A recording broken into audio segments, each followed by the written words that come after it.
How real are your physics, DM? You guys are floating in a magical void.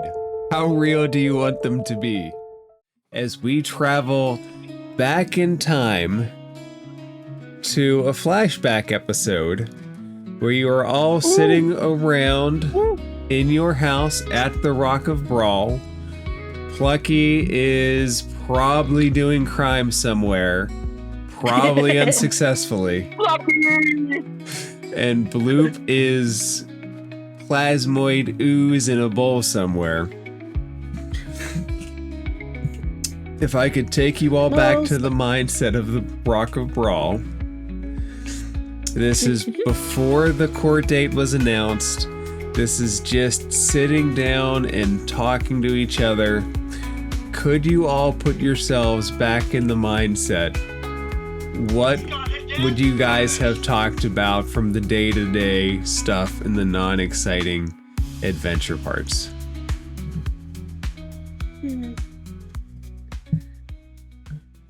I think we still need to figure a way for more to get to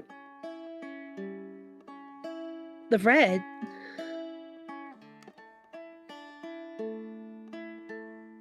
We do want to go to the red because that is where... Lady is. Yes, that lady we wanted to find is. Lily.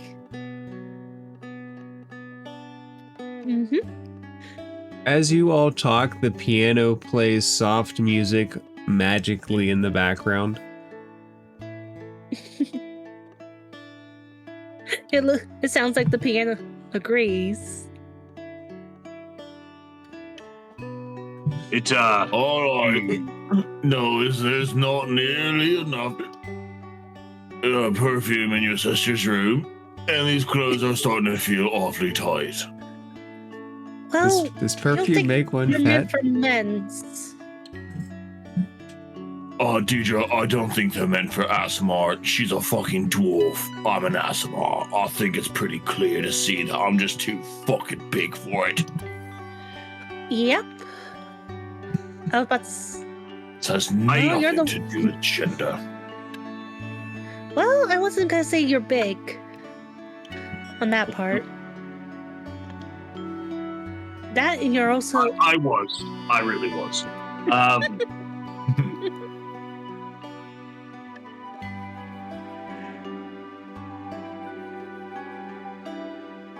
I think... I mean, being here in the Rock of Bral, I wonder if there's, like, a library that we could consult, or like a stellar cartographer's guild. I don't know if that's really a thing. One of the things we discussed, Rodo, a long time ago, is that there is a library called the Library of Spheres here that Rodo does make himself a presence at. I remember that, yeah. As you start thinking about the library, you hear a knocking at the door. Just tap, tap, tap, tap, tap. Okay.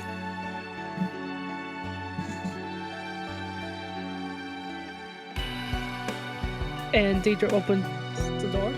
There's a young man there.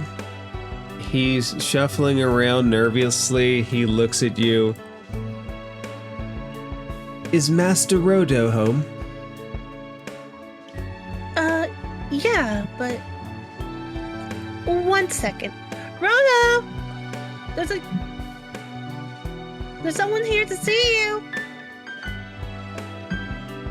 I'm not sure anyone's supposed to know that I'm here. So this is... You see... Do I recognize this young fella? He is an errand boy from the library. He's got a little cap in his hands and he's scrunching it. He's nervously twisting it around. And he looks at you and he looks down and he goes, Master Rodo, I've been sent by Mistress Yocosta.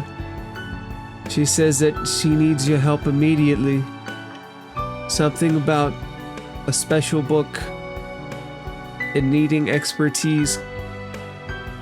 Could you help? Have I met Yokasta? I've met her and I know her through the library, right? She is the warden of the library. She's in charge of it. You would have probably spent a good portion of time talking with her and discussing various ideas. Lucifer! Do you want to go to the library? Do I look like I know how to read a book? You look like you might be interested in helping me problem solve at the library. I'm going to tell you, I won't require you to read a book. You may get an opportunity to throw one. I'm gonna tell you, Rhoda, most of the time I come to problem solve, people end up dead, and that seems to be against the law here. But I'll oblige. Lead the way, my little friend. All right, young fella, you don't mind if my friends come, do you? We're kind of a package deal. If I gotta solve a problem, I need both of my mathematical operators with me. He I'm shuffles. not good at math here, Rhoda. This is Deidre. She's the plus, because she brings sunshine to all of our situations. This is Lucifer. He's the minus, because when we need something distracted, he does a damn fine job of it. I accidentally break the perfume bottle in my rock hand. It smashes. The kid shuffles nervously. He's in his early teens, let's say. He goes, Master Rodo, I ain't no judge of lifestyles. You bring whoever you want. Thank you, young man. A happy pride to you, too. All right, friends, let's go. Do you guys gather anything, or do you just pick up and go? Pick up and go for me. I'm a minimalist. I don't think I have either of my magic items at this point, do I? You do not have your magic hat. And what was the other magic item? Oh, the eyes. The eyes, eagle The eyes. eyes, the eagle. You do have those not. either. This is before you decided to jump out on your court date and get yourselves lost in a part of wild space. Yeah. That's But true. Yuchirodo has the ability to look forward to those things, and that is awesome. It is. It really is. I also have a bead of force from somewhere, but that's also post Rock of Bral. It oh is. man, all the good stuff being unequipped. Oh yeah, when you guys started dungeon delving, you guys can have more better stuff. You don't need stuff for social situations. Please don't explode the Rock of Bral with a bead of force. I have no intention of doing so. To remind you all of the layout, your house on Hammer Street is in the Dwarven District by the Temple section. You initially came to the Rock of Bral through the docks, spent some time in the Happy Beholder in the Low City, where you met a very nice Lucky Luigi Beholder. You've been through the markets, you've been through the libraries, the arenas. It's wonderful parks. It's a beautiful place where violence is not an open thing in the streets. The motto of the city being, leave your feuds, leave your fights at the dock. The path through, probably the easiest path, is if you go through the Temple District. And in the Temple District, one of the most notable things is there is just a silver monolith pillar that stands there. It is frequented by GIF all the time. When they come or go, they touch it as a luck point or a luck stone, and then they go. No one's ever explained why. It's just something they do. Are we walking past it? You will walk past it on your way to the library. And am I going to see people touching it? You'll see big hippo people Am I going to see touching the it. gift touching it? It's really a Luger's main gonna gift walk thing. over and be like, I don't see what the big. And he's gonna also touch it, but he's gonna try to pay attention and see how the gift touch it and try to like replicate how they touch. But he's gonna touch the pole. Can you make a religion check? Uh-oh. That'd be a 10. You're standing next to a big hulking Gif who puts his hippo hand on you gently. He looks at you. He says, "Yes, my friend, you put your hand here and you wish for fortune in battle. And then you I take wish your... nothing less. Yes. And you take your medal, the medallion." He shows a medallion, which Plucky has stolen one. You will later recover one off his body. And he touches it to the monolith and he says, "Yes. A single gift truth. Honor in battle. Yes. And he takes it and he steps back. Honor. Yes. Honor in battle. I don't have a medallion, but I want one, and I'll come back when I get one, and I'll do the same thing." He looks at you. "My God, you're not a Gif. You look like a hippo to me." Teachers just That is the like, greatest "Wow." compliment I think I've ever gotten. You kind, let me tell you, are some of the most badass. I traveled with this one kid who helped me fight a Gorgon. I don't entirely know what happened to them, but they were cool and they made me respect every single Gith I meet now. Yes. I tried to throw him off of a boat and I couldn't. Why would you throw some... Was it a mutiny? No, they were trying to stop me from saving my friend. Oh my. Well, yes. But I have a friend that's also trying to show me something, so it's good talking to you, friend. I hate to cut this chat short, but I've got to go throw a book at someone, apparently, so have a good day. Yes, if you ever see me again, remember, Admiral Akbar. That is my name. Admiral Akbar. Yes. Admiral Bark Bark. Oh, Not quite, but Admiral we'll work on it. Park. Okay, I'll see you later, buddy. Here too, yes. Yes, goodbye, my new Gif friend. And he walks away. You've noticed something about Gif that they're nice, but a bit clueless in a way? It seems to spread to every single one. And yet, so many have positions of authority. I'm gonna go back to the group and I'm gonna be like, huh, I look like a Gith, you guys. Are you jealous? And keep strutting forward. I think I want not to look like a gift. I don't know that's the compliment that the gift thinks. I mean, you know what? It's a compliment from a gift. It's strange that they all get their jobs through hypnotism, though. Mm-hmm. You all continue on through the town. You go through. The donjon is where they have some semblance of a legal system. It has a big wall around it. There is a foreboding presence about it. It hangs above you as you go by, like something that could tower above you at a future date. But there's no reason to be concerned with it now. You continue through. Deidre, you have spent a lot of time in this park, heavily wooded park. It's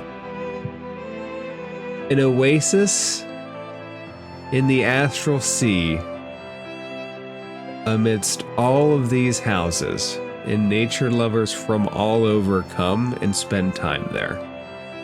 And with the rules of the rock, it's quite peaceful. You haven't found a dead body or anything. This might be a new record for us, friends.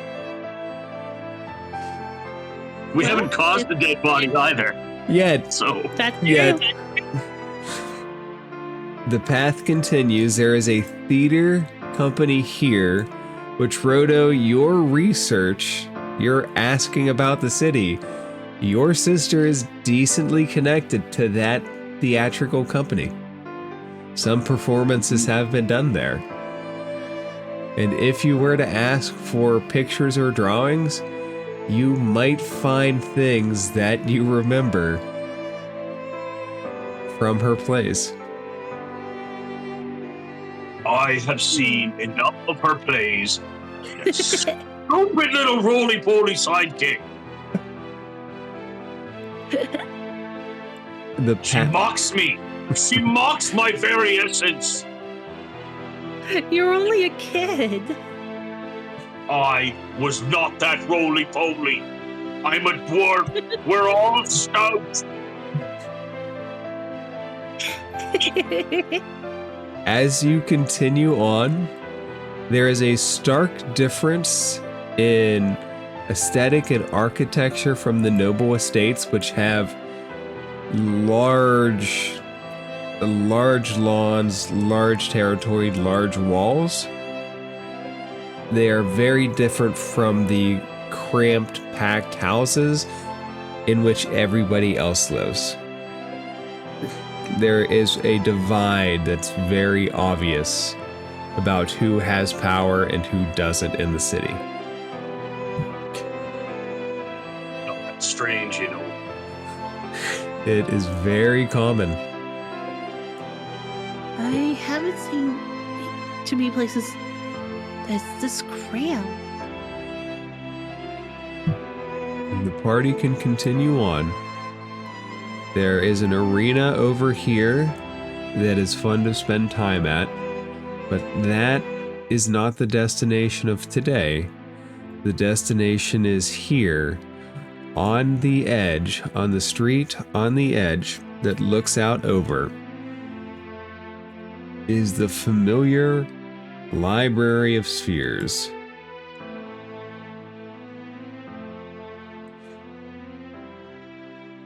You find yourself at the entrance. 2 sets of double doors lead inside.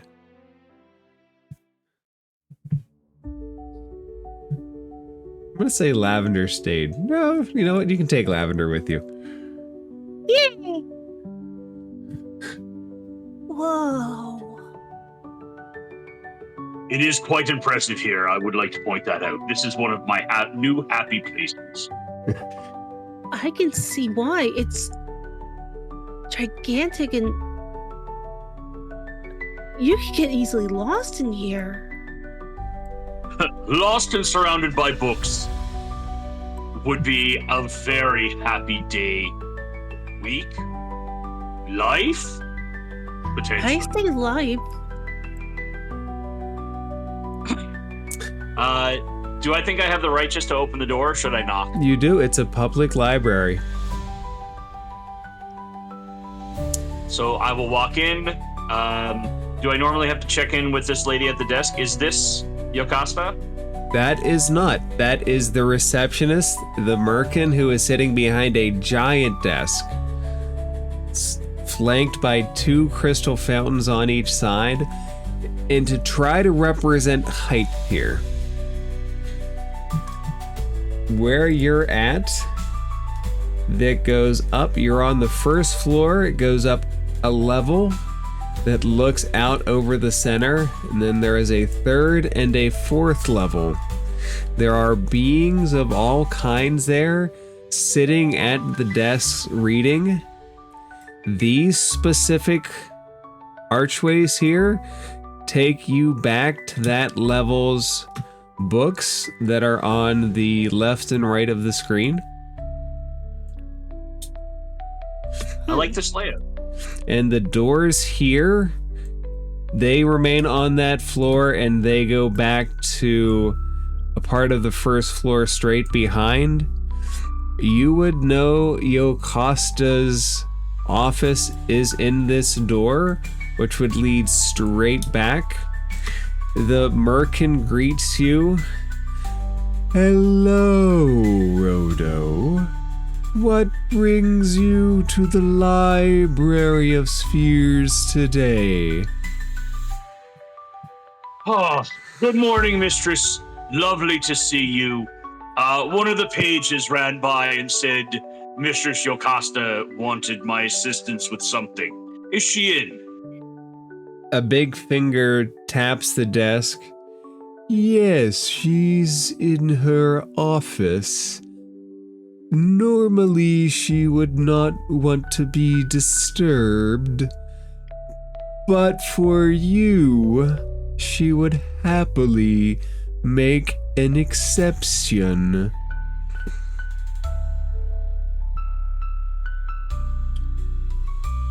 Wonderful. I appreciate what you do here, mistress.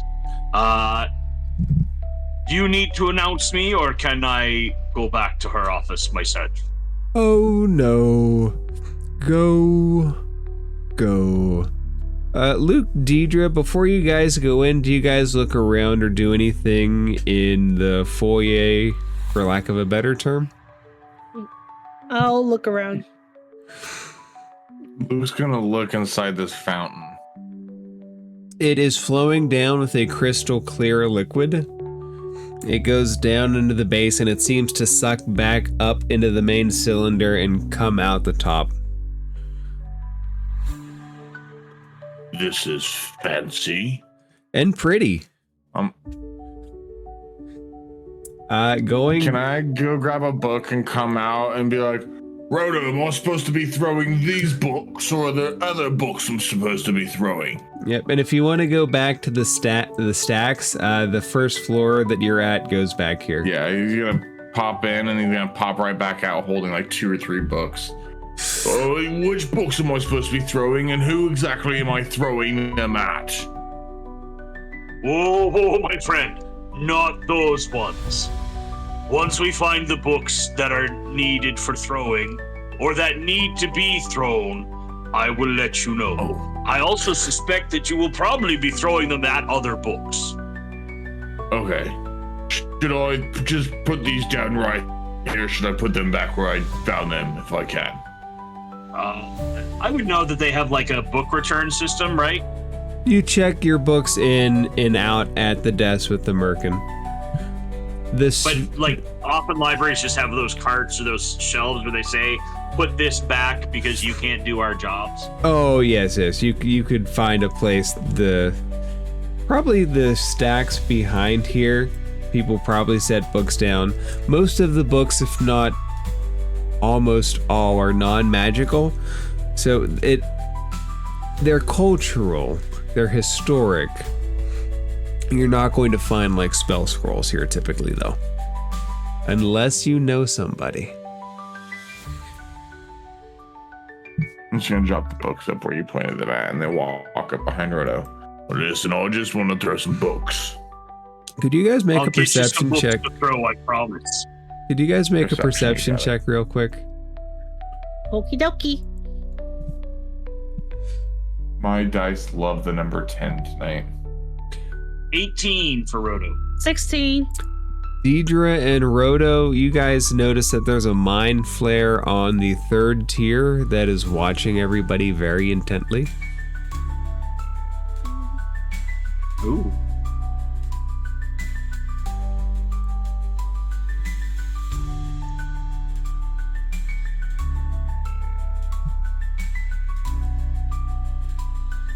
Interesting. What's our general sense about mind flayers in this particular? Because we did we fight them in the Temple of the Solar Dragon? You fought a specific set. More specifically, you didn't physically fight them. You encountered their trapped minds, and you fought a manifestation of the Ulathar's mind, but you did not fight them themselves. All right. But you would see there is a Mind Flare embassy here, They're not common, but they're not out of the question to see. Right.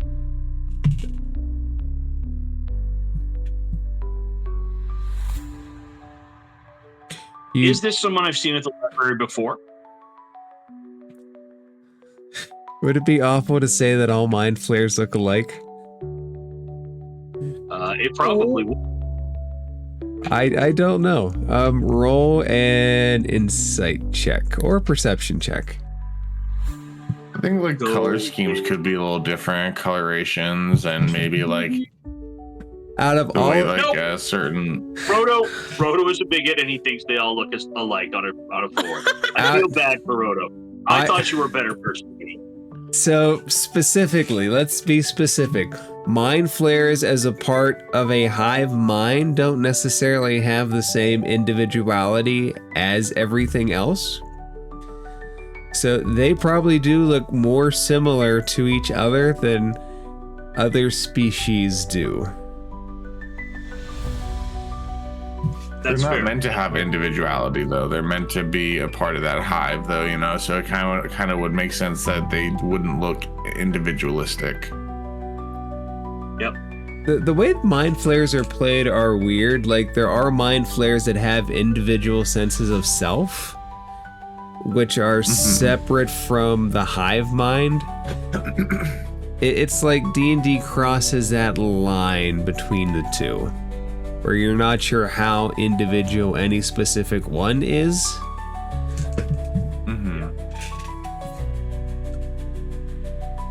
My way to think about them has always been very akin to the boar. So he could be Locutus? I mean, if he had a fair amount of individuality, yes, but even some of the, like some Borg are more independent than others. I don't have a good explanation for you for that, unfortunately, but The merkin steps back and he motions you to the door. Feel free to explore the library or head back and see the mistress at your desire. thank you kindly, mistress. What do you Of say, course. friends? Do you want to go look at books for a moment, or shall we on to the job? I wouldn't mind. Fair. Lucifer, please do not throw any books until instructed to do so. Mm-hmm. Oh, fine. I'm gonna go yander off somewhere then. Mm-hmm. I might go to the opposite side of Deirdre and go look at the books on the other side. All right, so the first floor. So you would go here, Deidre, you would go here. To access the higher floors, you typically have to go up the stairs.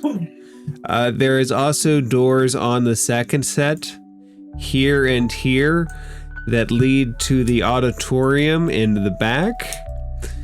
And the books for the higher tiers wrap around to their own places as well. All right.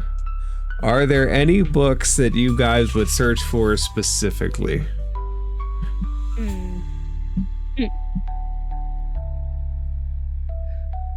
The first one that comes to Deidre's mind is navigation. Okay. Make an investigation check to see if you can find anything regarding navigation. But navigating, say, a Spelljammer or navigating space. Navigating space, and it's 12. With the 12, you can find Space Jamming for Dummies. And it's got a very That'll do. big yellow cover and a picture of a very childish space jammer, like a kid drew it. I'll take it. You start flipping through, it's like, this is a Spelljammer. Spelljammers fly through space kind of thing. Rhoda, would you search for anything specific? Yeah, I think Roto would like actually a little more information on The courts, actually. Make your investigation check. Dirty 20. You find a book that outlines the Rock of Bral system. Through a quick flip through, you discover that they don't hold many prisoners except those they consider to be high-level threats. Oh, sorry. I meant the Fey court, the color court. When you were talking about courts, I'm Spoilers. thinking, okay, that's good. Let's get ahead of the legal troubles that we're in. Good to know, No, I don't care. DM. Thank you for that insight. Oh, you're quite welcome. I mean, Lucifer doesn't know because he's not looking for this stuff, but as a player, thank you. Anyways, continue. Sorry. Yeah, so we know we were pretty. We were thinking fairly hard about the courts of color coming to the Rock of Bral, and I think that's going to be the target of my investigations, right? With a 20, because they're not the most common courts, you do find a book about primary and secondary colors and color theory that you can potentially flip through to determine the meaning of colors as an ideology. Okay. Which we'll get back to. Oh, go ahead. What would those meanings be in ideology? That, let me think about, and I will send you the answer to that when I have a better answer. That sounds good. Yeah. Luke, you get to the 3rd story tier. The Mind Flayer is sitting at the desk. You notice that he has something in front of him. It's an unscrolled scroll. He's running his hand across it, and he looks at you, and he stops. His hand stops where he's at. He rolls it back up, and you hear in your head, "Can I help you?" Well, strange voice in my head. I was just looking at this lion, and recently I fought a ferocious creature that turned my arm into stone. And I'm sitting here now thinking, is every statue secretly a living person that's just a living thing that got turned into a stone? Do you know if this lion is real? Or is it just a statue? And how do you know if it's just a statue or not? Luke, a figure appears behind you, long gray hair. Oh, hey, oh, Jesus fucking, oh, God, oh. You know, it's not good to sneak up on people like that. Don't Really worry. terrifying. I heard your question, and I thought that I could provide an answer for you. Okay. Do you want me to repeat my question? No. A living thing in every stone is possible. What if only one part of me gets turned into a stone? Is my arm still inside this stone? You're inside the stone, as the stone is inside you. I've got to be honest, that absolutely makes no sense whatsoever. My apologies, dear. My name is Aunt Edis. I would like to help you Aunt. with your curiosities. Okay. Is it a real lion? Or is it a statue? Or how do you tell the difference? It's both. Would you like me to show you? Sure, yes. She takes her hands, lifts them up slowly, and puts her fingertips on both sides of your temples. You can feel a slight bit of energy. Do you resist or do you let her show you? I'm gonna start to say that feels funky and then resist. I'm not gonna resist. I'm gonna give in. Sorry. As you give in, you look at the statue. You see it both standing there and a real lion head twist off the side. Roar. You hear the sound of the lion's roar, and it echoes throughout the building. And then it puts its head back into the center position, looks down at you, and she removes her fingertips from your head and says, all statues have a reality in the ethereal that is present in the material if you can see it. I can provide you with special eyes to see such things if you're willing to make a deal. Luker's gonna look left and look right. Well, my friends aren't here to stop me. What's the deal, my good friend? It's very simple. You give me your eyes, and I'll give you my eyes. Excuse me, what? I will take your eyes and pluck them away and keep them in my pocket. Perhaps wear them as a necklace. And I will give you my eyes.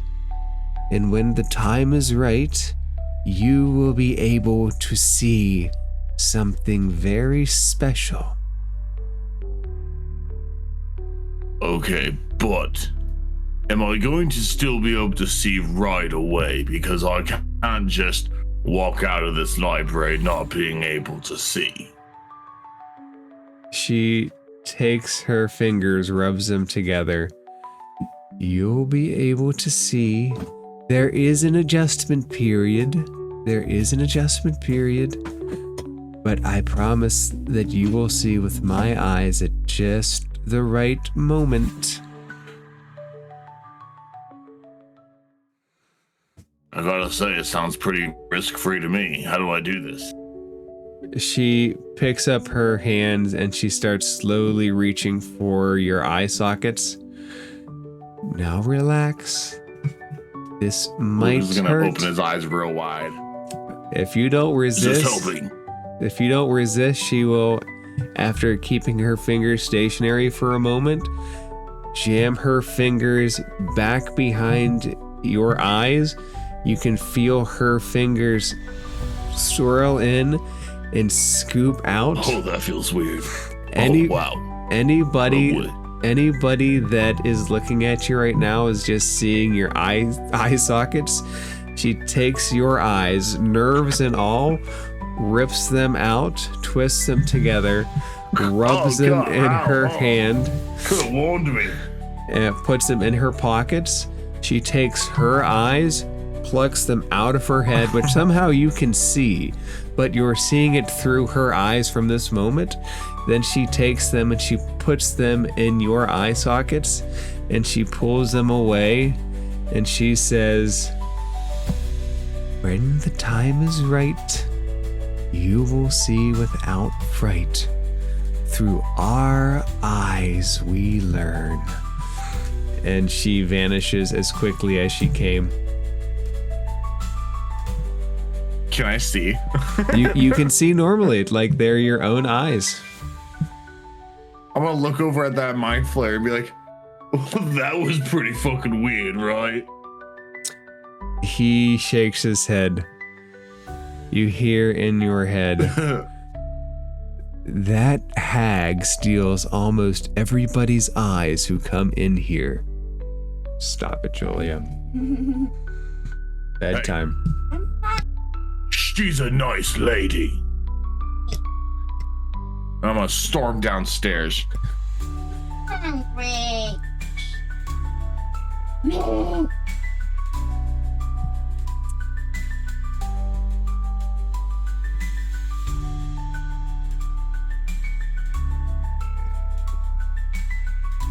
Okay. Does Roto on that side, do you do anything else?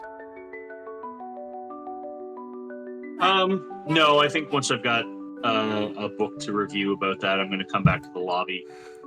And See Deidre, if I can track my friends down. Deidre, do you do anything else? I was still trying to find another book. Make another investigation check. Right. Woohoo! Luke, Found something. Deidre, you can find a book about more advanced navigation techniques. Ah, perfect. Come on, Lavender. Let's head back to the lobby. Yes, let's head back indeed.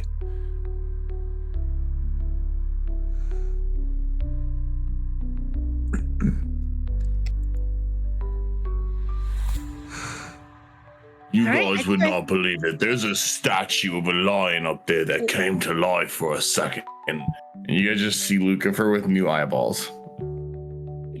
What are Luke, Make Lukey a, boy. Yes. make a perception check, everybody. Deidre and Roto. Yeah. 11? He says they're new eyeballs. They kind of look like his old eyeballs.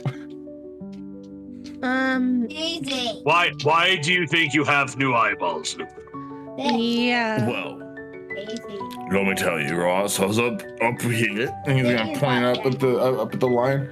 I was up at the lion, and I was talking to the lion back there. And well, I was actually talking to a voice in my head when someone appeared right behind me, and they were like, I could answer your question because I asked if it was a lion or if statues were all people or whatever. And then they touched my forehead, and then I saw the lion move, and it was doing a bunch of weird things. And then they were like, do you want to see that at a special time in the future sometime? And I was like, how do I do that? And they were like, give me your eyeballs, I'll give you mine, and then you can see a special something at a special time. And then they proceeded to jab their fingers into my eye sockets and rip my eyeballs out, and then proceeded to take their eyeballs, which is weird because I could see it from their perspective, and then put it into my head. And there was another voice in my head that called, awfully rude, called her a hag, and said that she steals eyeballs.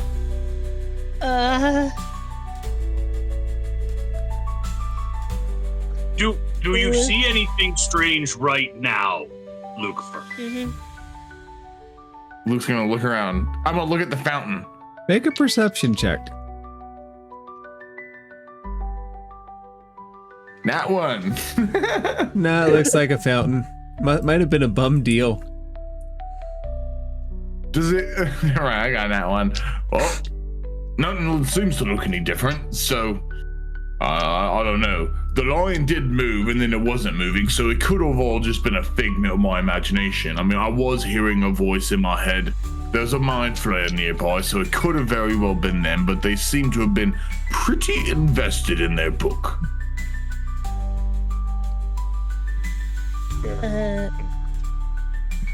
Luke, you didn't eat anything, have you? Eat anything? No, but now that you say it, I am hungry. Okay. That might checked out. Roto, you do know that Yocosta does keep a few snacks in the back. Why don't we go check on the lady who asked us to come here, and maybe she'll have some food. Yes. That sounds good. Do you all proceed through the door? Yeah, I'll No. lead the way. I know where I'm going.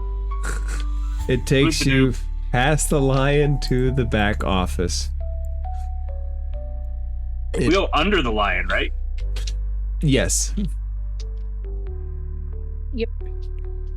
Again, Mistress Yocasta, it is I, Rodo. the room is empty. You know that she is an aficionado of little magic trinkets. So there's glowing bits everywhere. They're not powerful, but they're pretty. Her desk is vacant, and there is an open book on there. And I'm going to need you guys to give me 5 minutes while I find the youngling food and send her off to bed. Let's break for 5 minutes Alright. and then hop back. Ask her if she wants a I'll cracker. She does want a cracker, I'm pretty sure. Can I? Okay, be right back. Okay, I'll see you guys 5 minutes. 5 minutes. I am back, if you're all with me.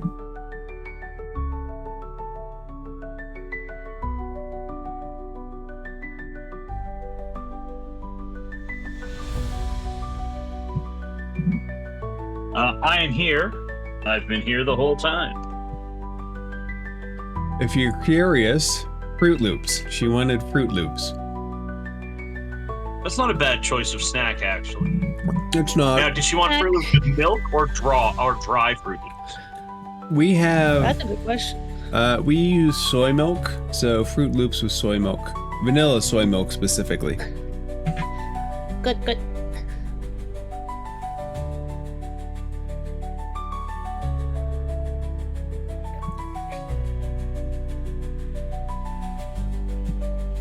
I do. This is one of my favorite maps that I made for the Rock of Bral.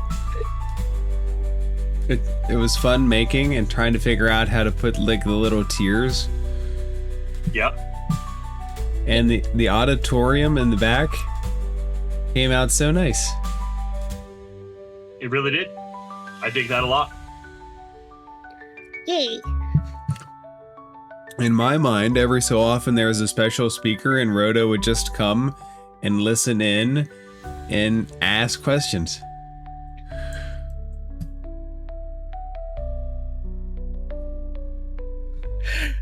How was life being a theater kid?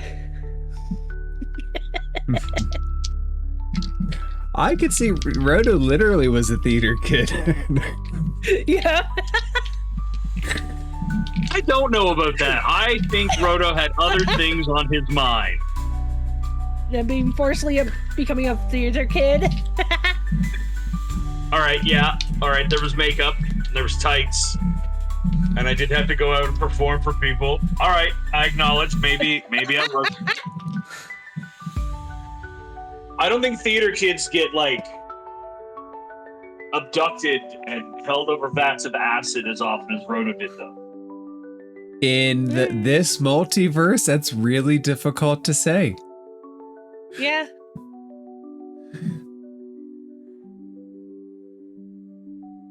Yeah, I think so too.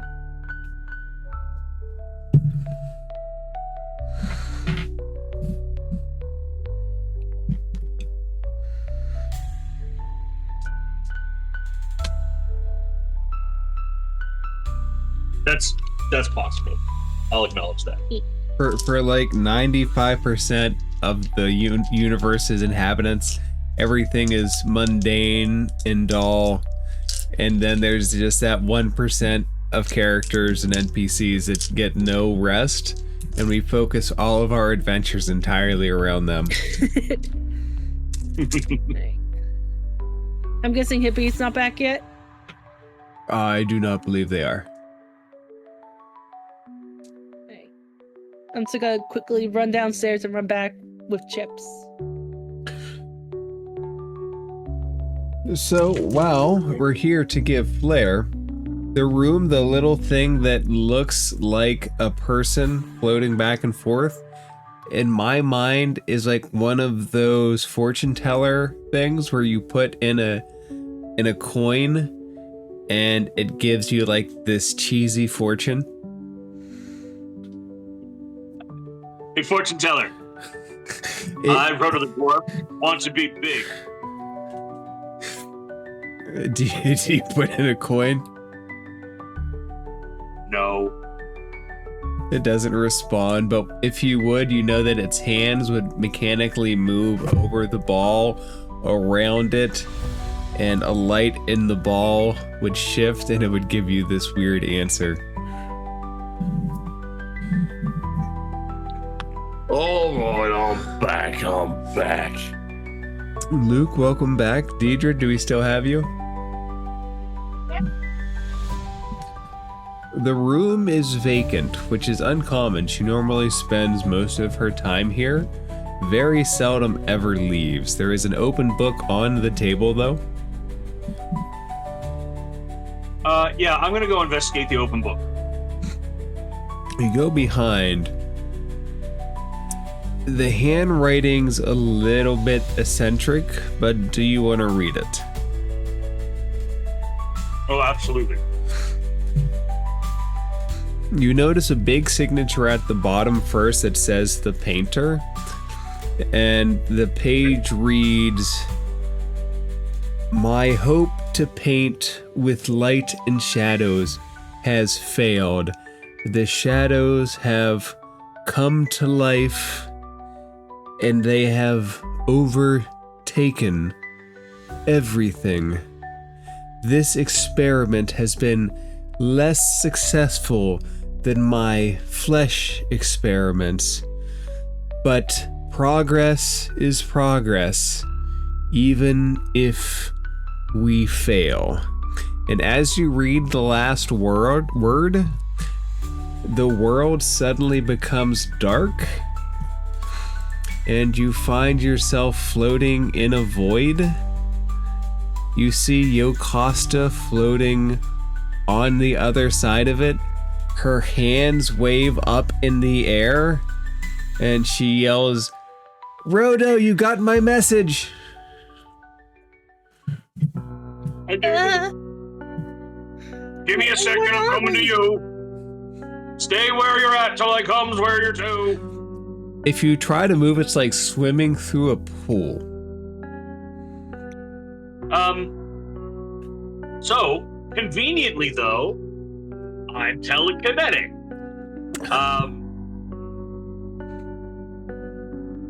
Okay, point of order here, DM. Yes. I was certainly not level 8 and not telekinetic at the Rock of Bral. No, that's why at the start I preface this with, you all feel awesome. You guys feel extra. Good. You guys feel extra strong today.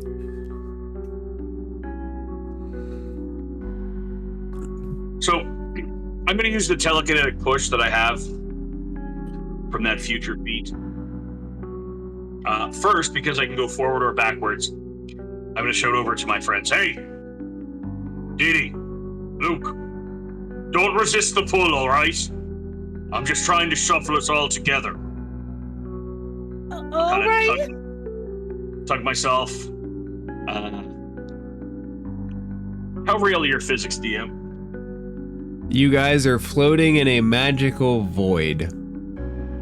How real do you want them to be?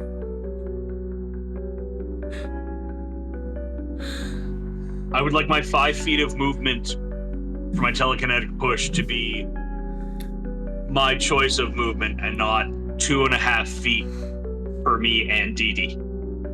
Sure. Go for it. All right, I will pull myself towards Didi. You and Deidre start to come closer to each other. We do. And once we can kind of lock hands, I'll start pulling Luke towards us too. Luke, I'm sure you don't resist, correct? I'm gonna be helping by doing like a little doggy paddle kind of through it. You're just like breaststroking all the way through, Yeah, little hands like clawing at the magic air. Trying to help him a little bit. Okay, you guys can certainly close the gap. Perfect. You guys have coalesced. What do you do now? All right. Where are we? So that feature, that telekinetic push, the telekinetic shove, allows me to shove one creature I can see within 30 feet of yourself. So what I would like to do is slowly but surely, I'm going to shove Lucifer 5 feet ahead of me, and then I'm going to pull myself 5 feet towards him. And I'm going to shove him 5 feet ahead of me. And I'm going to pull myself 5 feet towards him. And I'm just going to drag Indeedee along by the arm. Yokasta, do you have any way to move in this? This is going to be a long process. She yells out, "You could just walk, you know." Huh?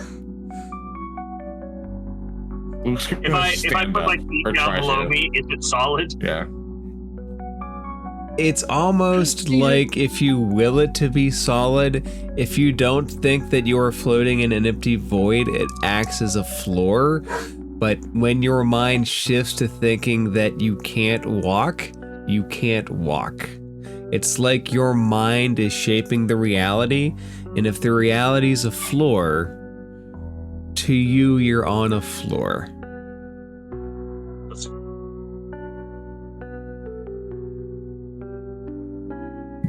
Huh. I'm gonna test that later on. I hope you know that. If we stay here long, I'm gonna test that theory. If you stay where long? In the shadows? If we stay in this realm long enough to be able to test that of willing it to be, I'm gonna remember that. That's all I'm saying, DM. You're playing around with the game of imagination that I don't think you quite understand. We're But let's go ahead in and continue. a world of pure imagination. Yes. Do you? All right. Once Yokasta tells me this, I will put my feet down, and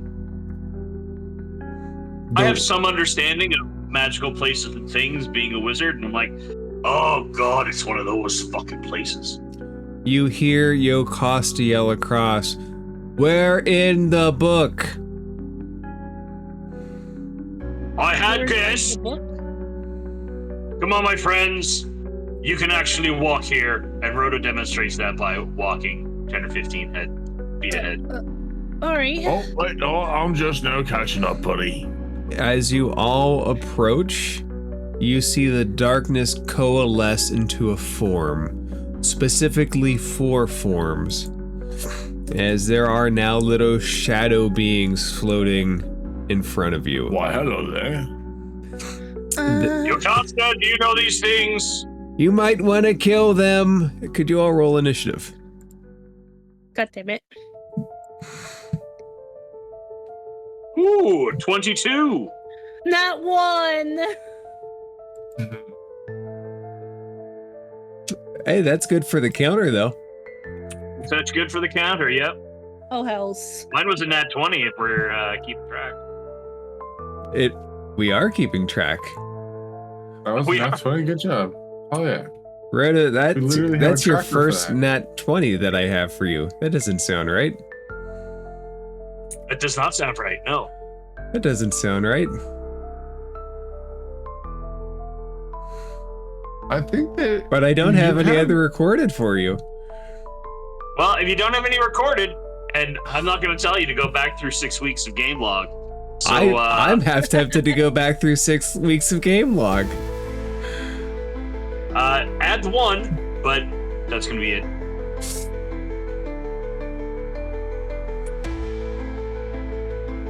Roto, your natural 20, the first you've ever rolled in your lifetime, takes you to the top of the spot. These 4 menacing shadows are orienting themselves towards the group. What do you do?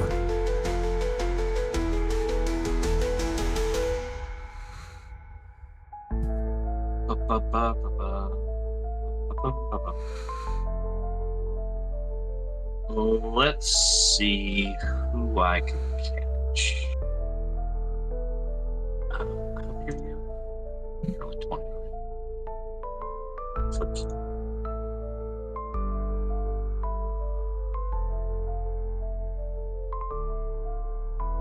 All right. Although knowing that there's some kind of firmament beneath my feet allows me to cast Erupting Earth, where I've made this red square, and I would like both of those shadows to make dexterity saving throws, I believe.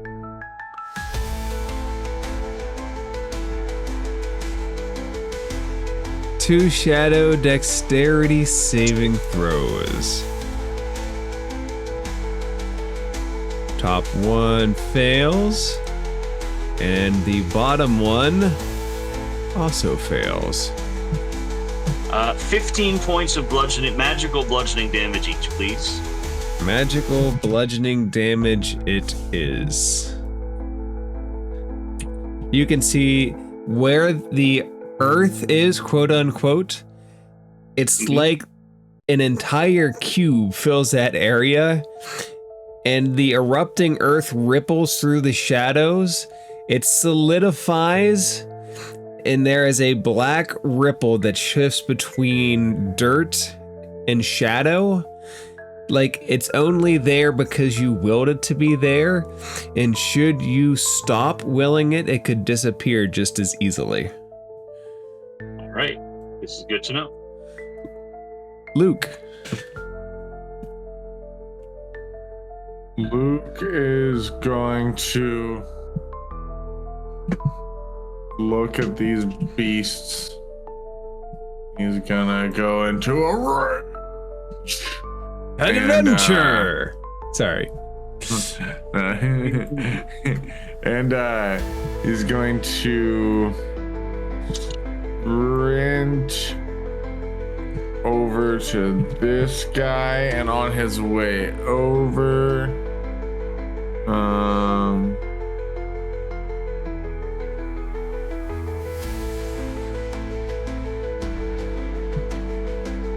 he's going to attack this one recklessly with the Sunblade.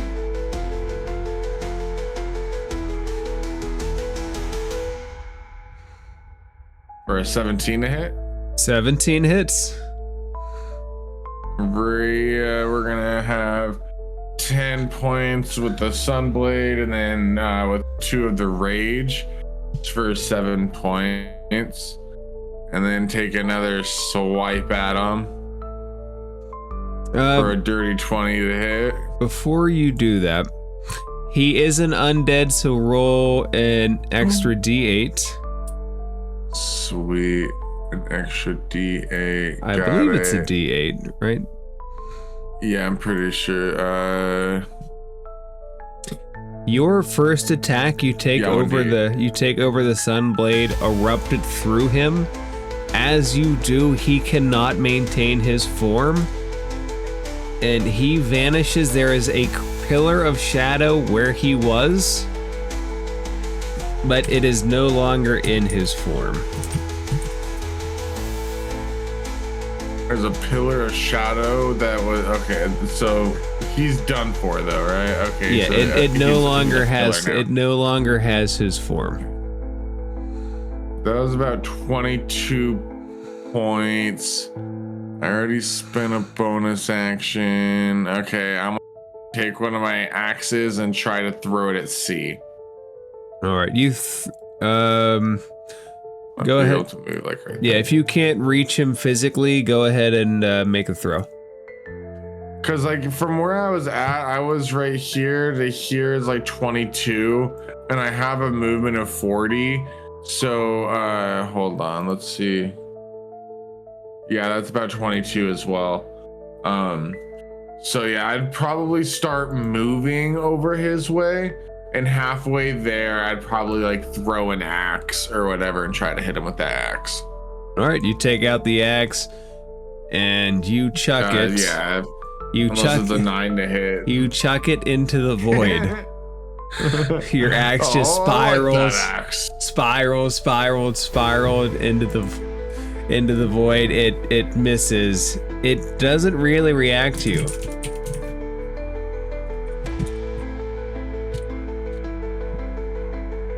And then I'm going to shoot a magic stone at it. All right. Oh no, I can't because I already went into a rage. Never mind, I can't. That's it for my turn, DM. Luke, the one that you had ineffectively thrown the axe at floats over towards you. It reaches come on, you out little fucker. its hand, and you reckless attack the first one, correct? Yeah. It will hit you with a 21.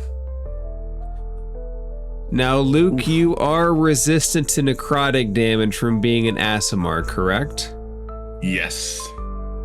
You feel it touch you, and it sucks out energy equivalent to 4 of a normal person's. It takes away 2 of your health points. But the more concerning thing, you feel your strength start to wither. You feel your muscles start to atrophy. On your character sheet, could you reduce your maximum strength score by 4? Is that like permanent? We'll see. That's not permanent, DM. That's not allowed. You Yeah, can't just change my stuff like that. that we said this was canon. Yeah, but you can't do that, DM. Shadows are That's not allowed. Shadows are special. And speaking of special, Deidre, this one floats towards you, and it will take its shadow hands. Both of them will reach out and attempt to grapple you around the neck and strangulate. For a 16 to hit. That hits. As it touches your And neck, Can I use my health you can. tribute? But first, before you do that, it will make a dexterity save in a second. Take 6 points of necrotic damage, and Oh, I have a defense against necrotic. take 3 points of necrotic damage, and reduce your strength score by 3. So use the override feature on the sheet and subtract 3 off of it. What do you mean override feature? I went into the character sheet itself. Oh, let me get to the. We can talk about that later. I just didn't know we could do that. Oh yeah, it's gonna be important in a minute. This as long as you, hold as on. long as you guys keep. No, I'm sorry, DM. I was gonna say you guys keep doing your thing. Now that I know that, I'm gonna fix my shit and then do what you just said. So. Okay. Yeah, if you click the strength score itself, it'll give you the option to override. That way it's not permanent. Sweet. Oh, Overrides are important for effects like this. In Roto, oh, I'm sorry, it needs to make a dex save. This needs to make a yes, dex it save. does. Which hellish rebuke are you using? You have one from your hellish I am rod. using my own. All right. It rolls a 12, which I believe fails. Let me check. If I'm doing my own. It has been a while since you used your own ability and not the rod. Yep, it fails. How much damage we doing? We are doing 15. Get off of me! As you send a massive bolt of flame through it, it too ceases to hold its form and becomes a pillar.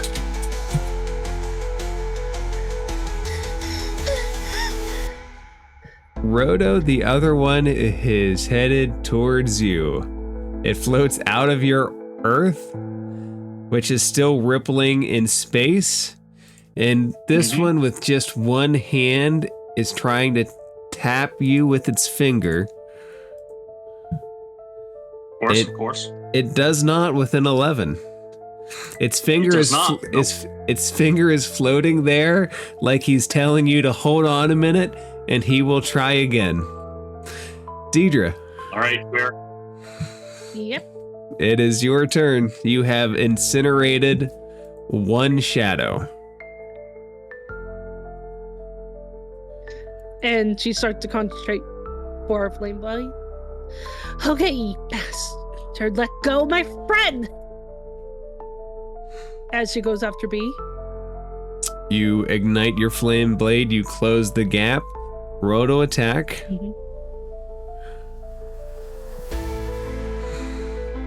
Wait, roll attack.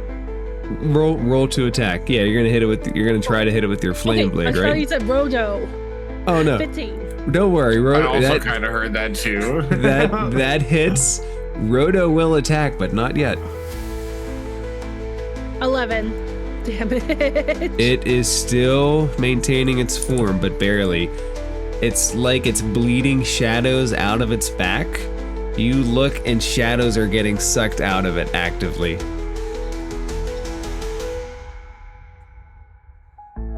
All right, and I end my turn. And also, I'm trying to figure out how to override. So on your character sheet, if you click the 12, it will bring up a score it'll bring up the modifiers on the right-hand window. There it is. Where it says override you. score, type in the new score there. Okay, thank you. You're welcome. Roto attack. Ah, see what I did? I do see what you did there.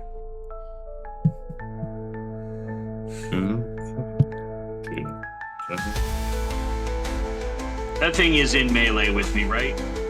It is in melee range, and it failed to attack you, but it failed to hit you, but it did attack you. All right, can I get an intelligence saving throw from it, please? I'm gonna cast Mind Sliver and attack its mind.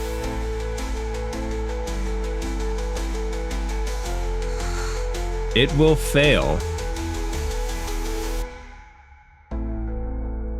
All right, so that's gonna be 6 points of damage. Which is more than it has. It too becomes a pillar of shadow that is floating. Fair. I'm just gonna step away a little bit so I have a line to help if Lucifer turns out he needs it.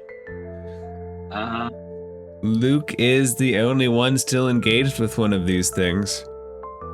And Roto, do you end your turn? No, I'm going to attempt the telekinetic push on C and push it off Lucifer. That is a DC strength 15 save. Strength saving. Shadows are not very strong. 14, you said 16, so it fails. 15, but yes, it fails. So So 5 feet. God bless a negative modifier. Can I get an opportunity attack as it leaves my space? The way that we've always ruled it is forced movement doesn't cause opportunity attacks. If you guys want to revisit that, if you guys want to revisit that in the future, the only warning I would say is it would apply to both sides of the table.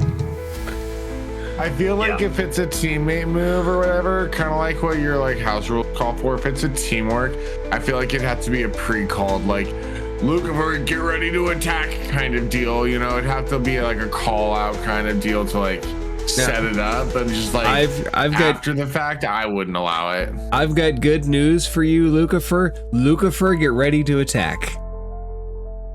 Yes, It's your turn. Yeah. I know. I just got a little greedy.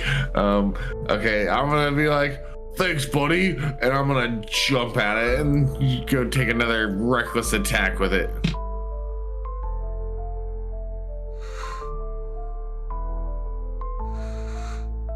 Ooh, 24 to hit. Absolutely.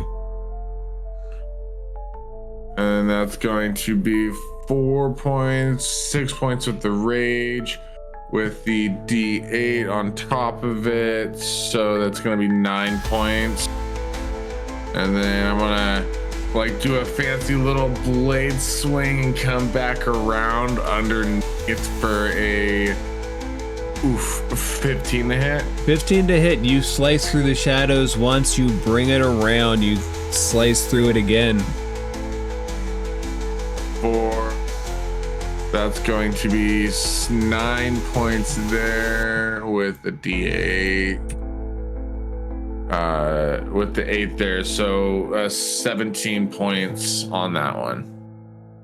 You slice through it, and you notice that your Sunblade is extra effective on these things. It becomes a unstable pillar as well after you cut through it. Do you do anything else? Can I try to kick the pillar down? Make an unarmed attack. I can't because we're still in. We are, but go. I can shoot a magic stone at it. Go ahead and shoot a magic stone at it. That's gonna be a nat 1, DM. It is lost in the shadow.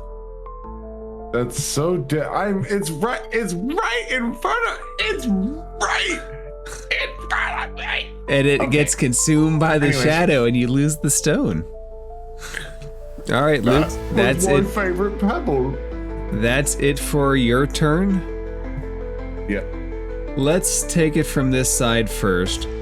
Luke, the 2 pillars that are closest to you converge together. Oh, I don't like that. I don't like that at all, you guys. It looks That makes me very unsettled. It looks like a moving hurricane. The forces just come together. When they merge, they take a new form. You see a little shadow dragon come out of the shadows, and it gives you this ever so slight of a roar. Cute. I And hate cute thing. Don't trust it. It's too cute. Deidre, I think it's adorable. the 2 above you merge as well, and a tiny little shadow dragon also emerges. Oh. Deidre, Can I it's- roll for animal friendship? you can use your action to try to make friends of them. Yep. Wisdom save. DC is 16. What specific spell are you using out of curiosity? Animal friendship. Oh, I thought you were going to talk cutesies to them. I'll tell you this, they're not an animal. Alright, so they're a beast? Well, the shadows were undead, right? True. The shadows were undead.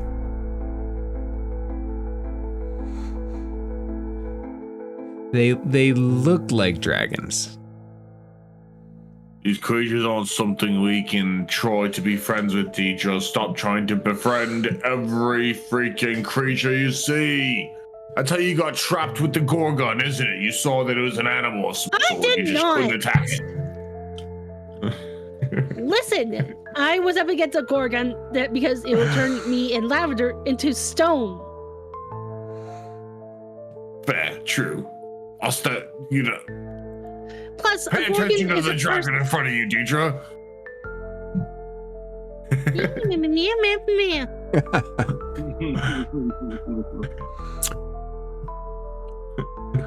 Deidre, would you like to try to befriend the shadow dragon? She'll try. How would you like to do so?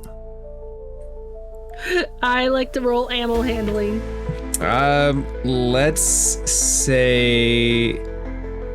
say persuasion, because he's not really an animal. It's not really an animal. All right, persuasion. Let's do this. That'll be a 15. What do you say to it out of curiosity? It's all right. I'm not going to hurt you. Come here. It does look at you a little bit weird.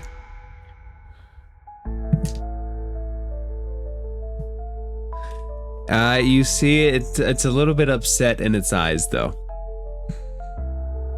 It's all right. Deidre, do you want to do anything else before your turn ends? She's just holding out her hand. It's all right. I'm not gonna hurt you. All right, we You're will. not gonna hurt us. We'll see what action it takes on its turn. Roto, Deidre is trying to befriend the combination of the two shadows that was just sapping everybody's energy. But she's doing the northern one, right? Currently, Top yes. one? Yes. You go talk to your friend. I'll watch this one. Don't worry. I'm not gonna befriend it. It's too cute. Luger side eyes the dragon. Oh, that's a with his fair hand point. on his, And I call over to Yocasta and say, what about these cute things? Do they also need to die?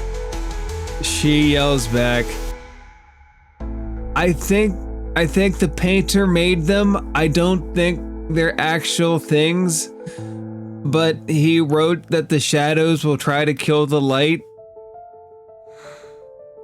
So they're probably gonna try to kill you. That's fair, that's fair.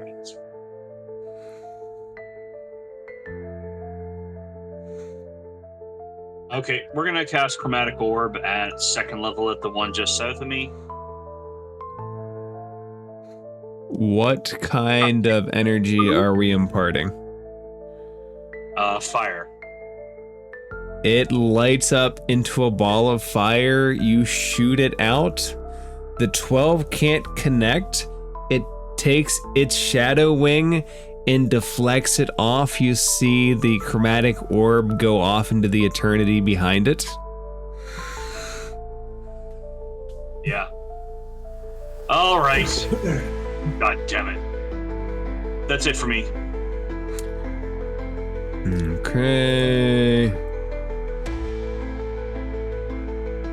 The one that you just shot at, Roto, positions himself right in front of Luke. Luke, Yeah. you see this thing's mouth open up in front of your head. Could you and Roto make a dexterity saving throw, please? You 10. got 19. Okay. Roto, you do not manage to get out of this thing's blast. You take 14 points of necrotic damage. He will get a spirit shield to reduce 2d6 of that. Roll 2d6 and let's flavor it. That's going to be 6 points as Lucifer's innate desire to protect his friends kind of kicks in, and the ancestry, like spiritual, like makes him glow almost like a little protective shield. So Lucifer catches like the outer brim as it like kind of like hits and like spews over. He catches like the extra like, you know. So, and you're yourself deflecting this. So you're gonna take 7 for succeeding, which will go down to 3 with your resistance. But this thing has fired a shot of hot shadow at both of you. So wait, are you saying I take the damage or Roto takes the damage? Roto takes we're both- 8. Roto takes 8 from your shield. You save, so you're gonna take half the 14, which is 7, and then you take half okay. of the 7, which is 3. Sweet. So you're Okay, just gonna perfect. I take got a 3 little damage, confused yeah, there. with the success and the resistance. Okay. Deidre, this thing walks up to your hand, and it does not fire its shadow breath at you, but it does snap at your hand for a 13 to miss. But as your hand pulls back, it swipes its claw up at you to try to hit you in your stomach, which will also miss. I don't think your Okay. friendship gestures were successful, unfortunately. I'm sorry, little one. I was trying to be friends. Deidre, it is your turn if you would like to respond in kind or kindly. Kindly. What would you like to do? It's gonna be alright. As she fishes through her pockets to find one of her rations. Here. How do you just like hold it out for it to take on its turn? Yep. Make a persuasion roll. 1 persuasion. 19. Okay. It is eyeballing your ration. Yocosta is eyeballing you across the void. And Rodo, you see Yocosta look at you and then look at Deidre and then look at you again. Like asking you without asking you, is she the one you were talking about that always wants to befriend things? Oh yeah. Rhoda's just gonna nod, yup. Rhoda, what would you like to do?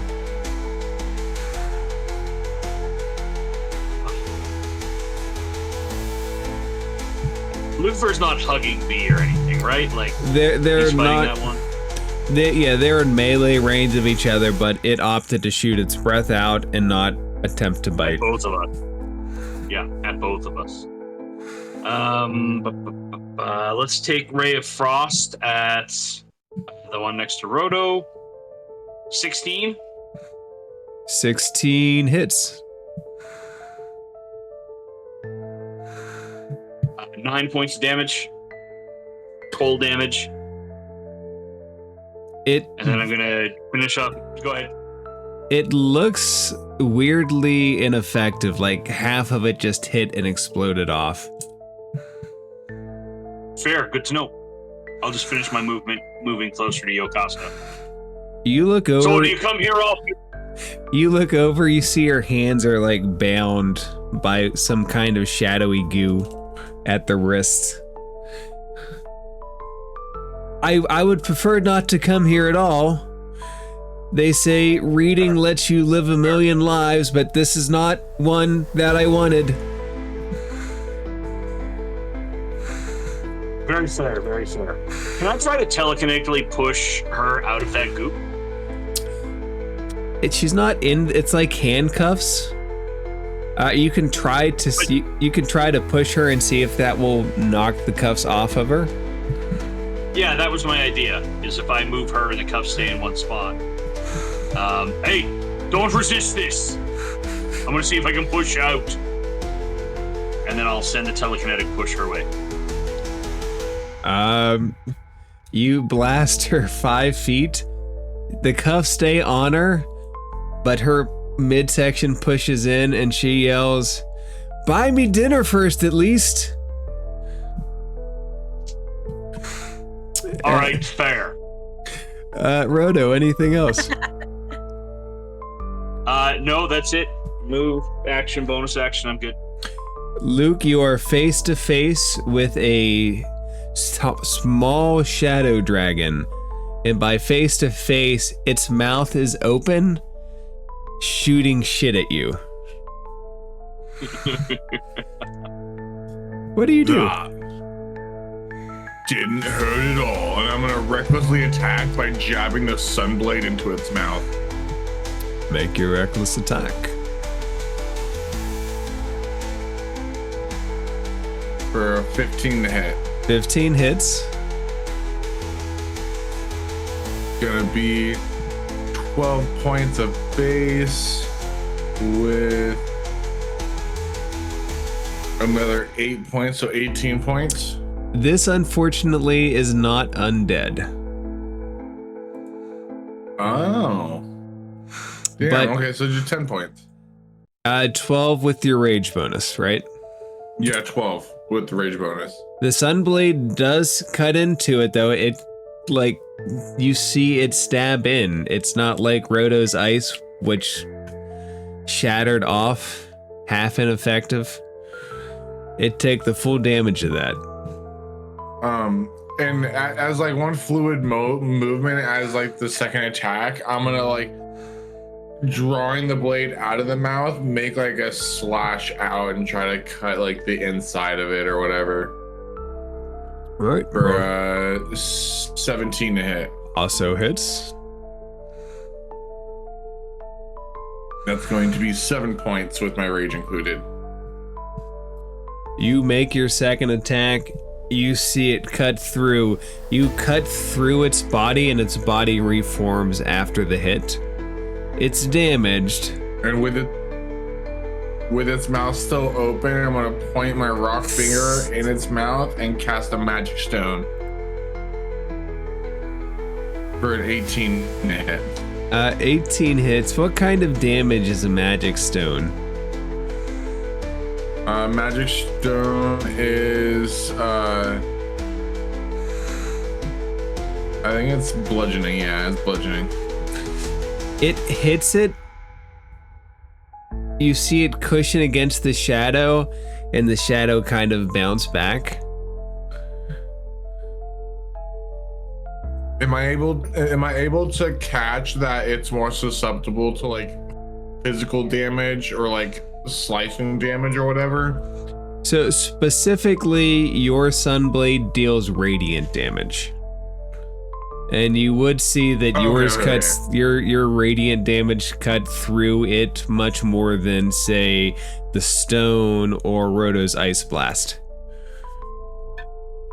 I'm gonna kind of make out the announcement of if they got anything like my fancy blade, or anything that shines bright like Lucifer, that they might want to pull it out. Shine bright like a diamond. Shine bright like a Lucifer. Speaking of shining bright, no, it's fine. You are the light bearer of the campaign, and the Shadow Dragon is going to attempt to snuff you out. So let me see him try. He's going to bite at you first, and he'll hit you with a 23. That will definitely hit. Ooh, that's lucky. Attack hurts every time. 4 points of slashing damage. Take that down to 2. And with the slash, you feel the familiar radiant swipe that comes through for 0 points rounded down of necrotic damage. The second attack, this time it takes its claws and hits you with a nat 20. No! That's a 1 to the DM counter. And crit damage. The claws make it through. That's still lucky. You're gonna take 9 damage, reduce that down to 4 as it tears into you, and it's using its strength to push through, but you are very strong. You are hard to hurt. And the necrotic damage will be 6. Take that down to 3. So as it pushes through, there is a black pulse that lags behind it. And Deidre, the answer to your question, it doesn't take your ration, but it moves away from you. Will you take an opportunity attack? Might as well. I'm sorry. As she uses Frostbite, I need you to roll a 16. Alright. A Constitution saving throws. DC is 16. It fails.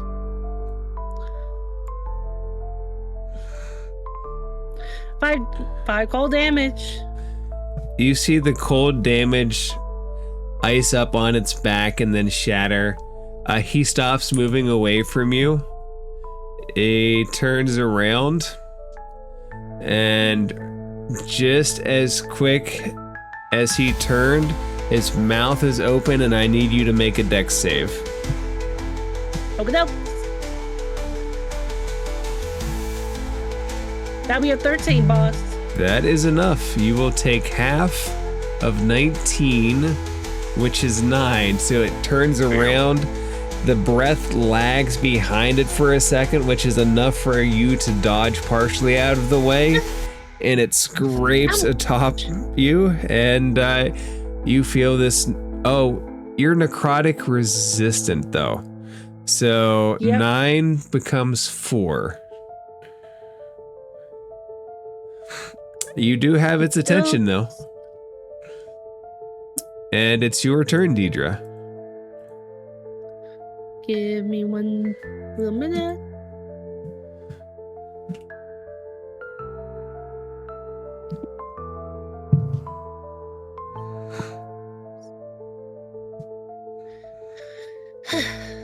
All right, you want to play? We can play.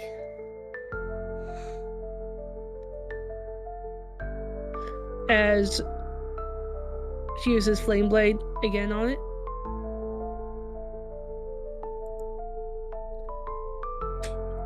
Let's see. Does a 15 hit? 15 does hit.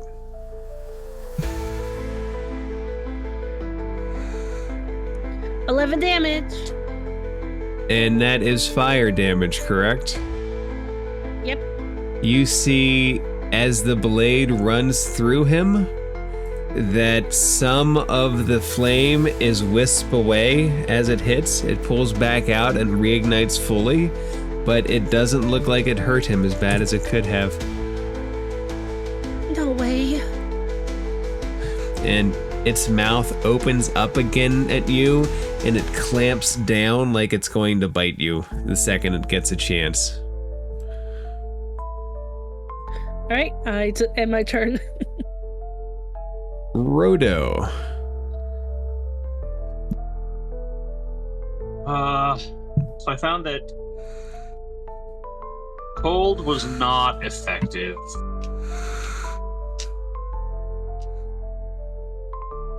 And you just saw Dee Dee's flame blade. It did not look effective. And if you looked over at Luke, the bludgeoning stone didn't seem very effective at all either. But everything did damage, just not as much as it could have. Do I have... Let's... You know what? Let's try Mind Sliver. Can I get a DC 15 int save on the one attacking Deidre, I guess? Okay. It fails with a 7, so this will reach into its mind. 12 points of psychic damage. You see its head start twisting and turning like all of that got through. Okay, good to know. All right, if you've got weird forms of magic damage, I think they might work. Also, if you can do something to this guy that makes it try to dodge out of the way, it'll be less effective. Because it will take 1d4 from its next saving throw. Got it. That's it for me. I'm going to give it a special highlight to remind us that. Luke. Luke is going to start his turn by going into a radiant consumption.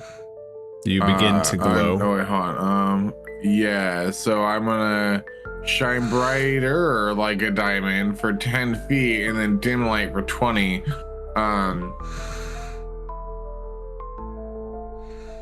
Or until you end it as a bonus action. Okay. So for 1 minute or until I end it as a bonus action, I can turn an attacker's spell deals an extra 8. Okay, so I can't do that yet. So yeah, I'm gonna be all bright and shoot a magic stone at it. For a not hit to hit. It does not. It flies past it. It goes nearly at Rodo, but it misses his side just enough.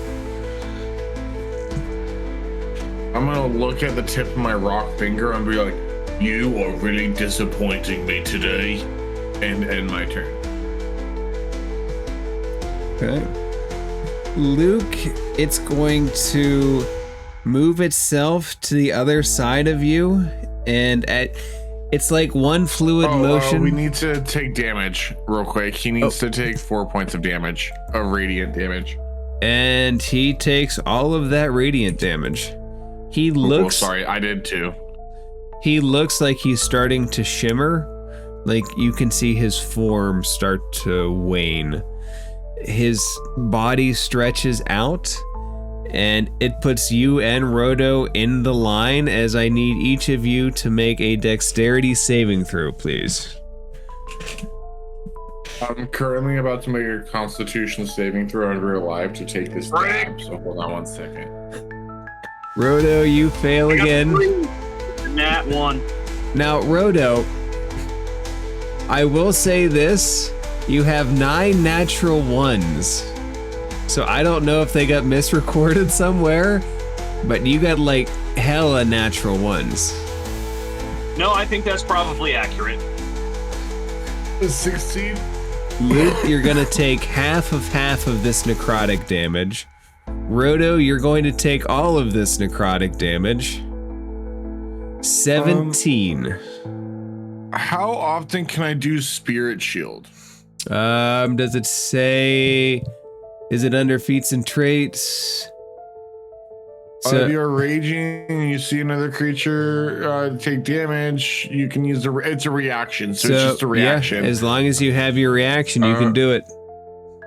Yeah, I'm gonna go ahead and do that again. You're gonna see a similar thing of kind of like a little spirit shield radiate from Luke, and you're gonna take 10 points less of that damage.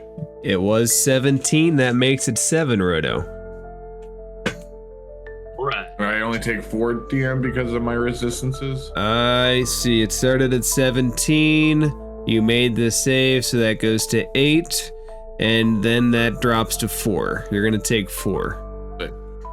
Okay, cool. I just want to So make sure. it's not nothing, but you know that if this was not you, this thing would be tearing into other heroes. Maybe It would not even be into fun. your group. Not today. And Dee Dee, it's going to bite at you. Its jaws are flexing. It snaps out. It misses though. It snaps down in front of you, pulls back, and then immediately the jaws jut out again.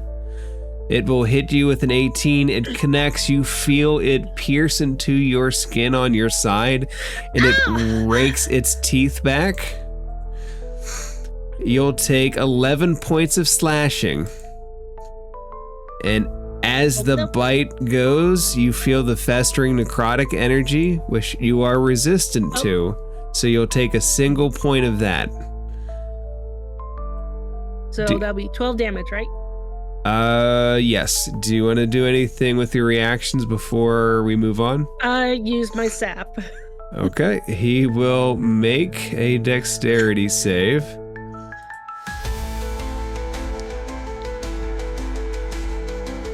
Which he fails, so it's gonna take all of this. Yep. I don't remember what we said it was. What was it? Because it's Hellish Rebuke at a higher level. That's true. 4 level. Okay, and it's normally a level 2 spell? 3. Alright, so it's normally a level 3 spell, and we said we're casting it at 4th level? Or 5th level? Okay. I believe it's 5. I believe it's 5d10. Yep. Go ahead and roll 2 more d10. Open up. 14. And we had that. Okay, so that'll be 28 together. Luke, quick question. How far out does your light shine? To cause pain, it's 10 feet within me. No, not to cause pain. You said that you were spreading light. 20 feet dim light. 20 feet dim light. So bright light was in 10 feet, correct? Yeah, bright light. Where if you're within 10 feet of me, you will take 4 points of radiant damage. So it's bright light within 10, dim light within 20. Okay, Deidre, the devil in your staff, whom you've recently at this point made the acquaintance of at this point in the story, you see the devil skull ST. wrap around this thing's head, and it shakes, and you see holes in the fire where it wisps it away, but the rest of it crashed down on it, and it does cause damage, but it looks like this thing's pretty resistant to a lot of different kinds of things.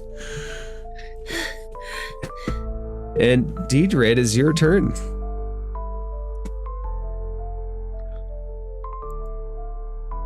Crap, I don't have anything free to take this thing down.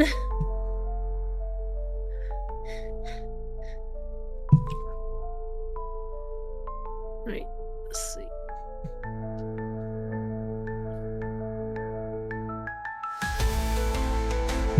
Other than using more flame blade. Let's use it one more time. Okay. You swipe at the shadows. 22. You hit, you swipe across this thing's snout.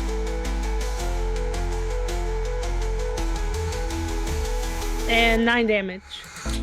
And ashes fly up from it as you hit it, and its muscles go diagonal down for a second. Then it looks up at you with a rage out of the corner of its eye. Anything else? Am I able to see if anyone's really hurt? I would say no. Everybody's a little hurt. No one is a lot hurt. Alright, I'm just gonna cast a level 1 spell slot for healing. For Okay. healing word. Who is getting the healing word? Myself. Okay.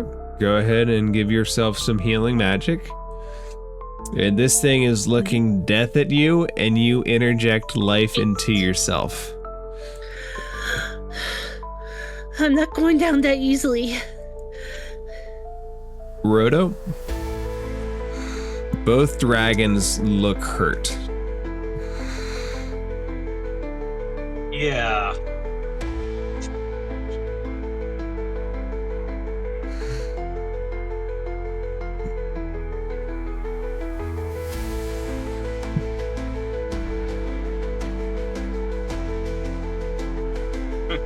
Unfortunately, I don't have anything that will hit them both. So I'm gonna jab the one that is on Deidre with Mind Sliver again. DC 15 int save, please. All right, and minus a D4, correct? If it hasn't had to roll a save yet, yes. It has not. Then yes, subtract a D4. No need.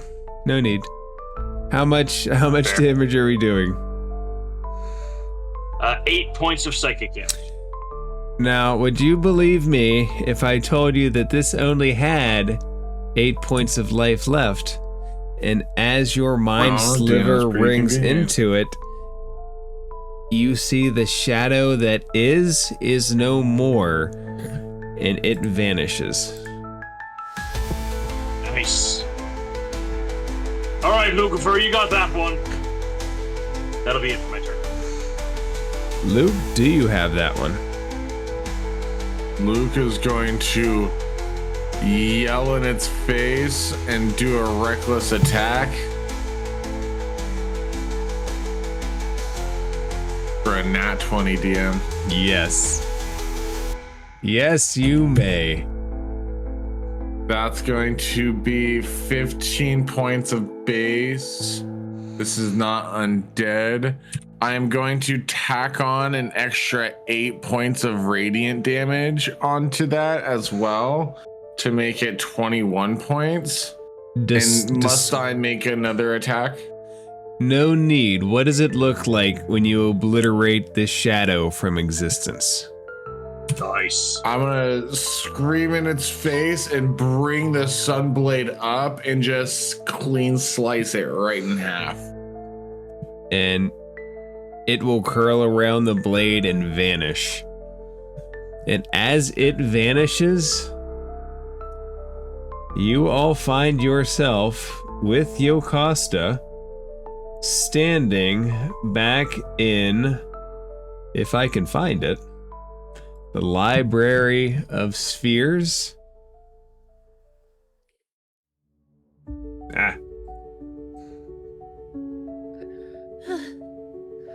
Oh, Roto, this adventure was definitely worth having my eyes plucked out.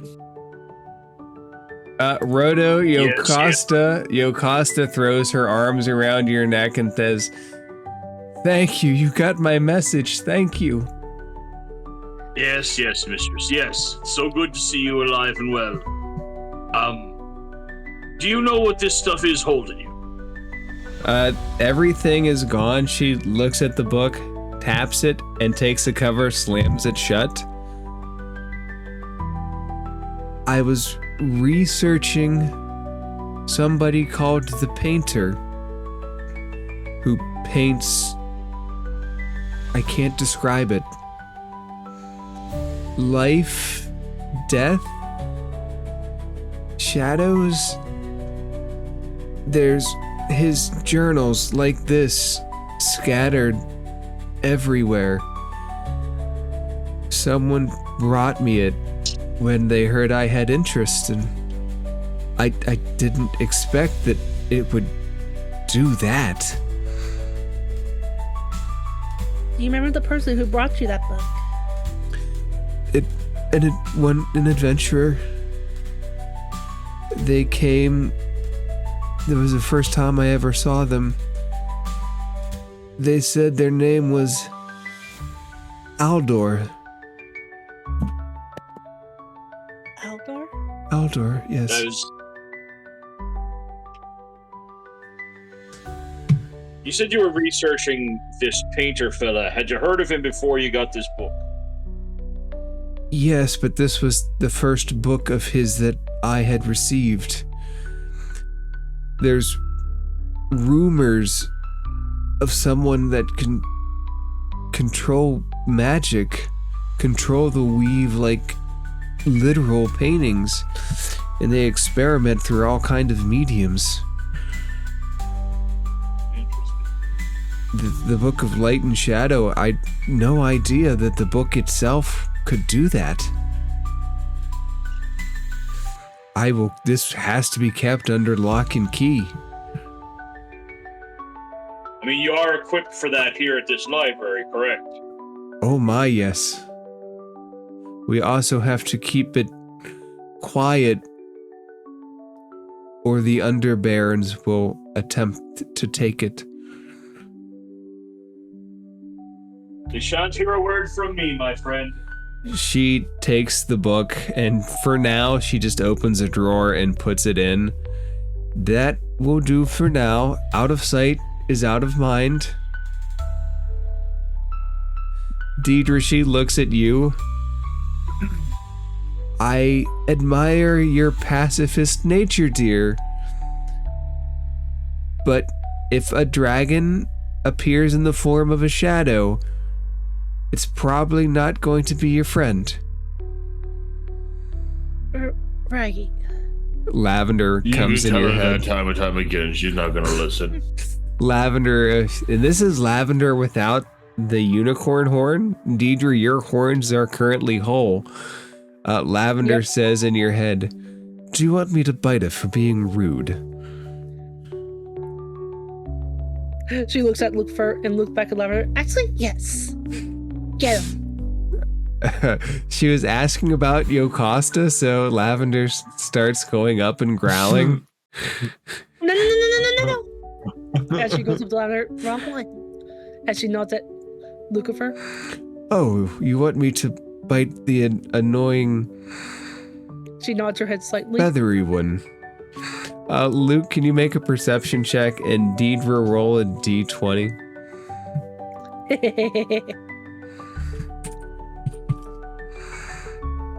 My perception check Five. is gonna be 19. Luke, you see a blink dog slowly trying to creep up on you unnoticed, but you 100% notice it. I'm gonna look at Blink. I'm gonna look at Lavender. If you want to keep that horn on top of your head, He doesn't have He it doesn't yet. have suggest the you horn. turn around. This is before that. Deidre still has a full set of antlers. Yep. Okay. Lavender, if you don't want me to jab this pencil into for your forehead and give you a horn, then I suggest you stop right now. And he's gonna be holding a pencil that he got from the desk. Deidre, what do you want him to do? Don't you, as teacher looks over at Luke, don't you dare hurt him. Do I need to give you more horns? Foreshadowing, audience. Well, that's the thing is crying. Now, children, this is not helping us. Yokasta puts her hand on yours, Rodo, and says, "It's okay.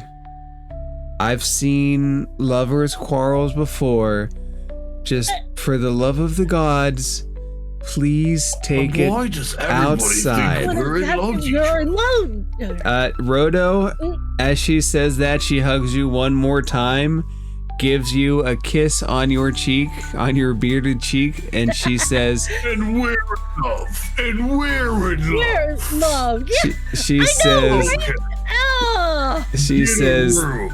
"Thank you for Come on, being let's my leave these two hero." lovebirds alone. I'm on, gonna Luke. take her hand. I'm gonna lift her hand up to my lips and kiss it.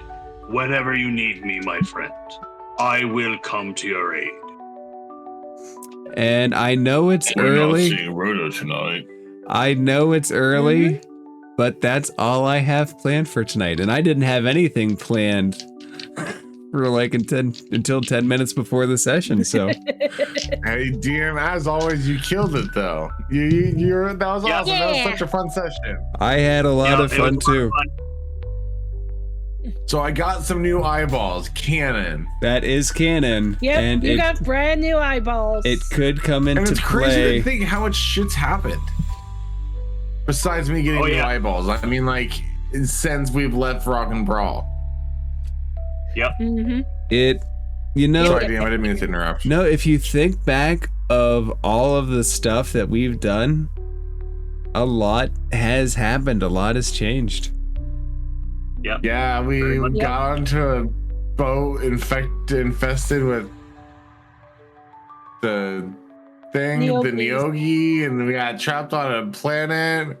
We met Heroin, and we went to it's just been like I didn't know that like Lavender like been such a permanent fixture of the horn on her head or whatever. So yeah, that's wild. There's been so much shit that's gone down.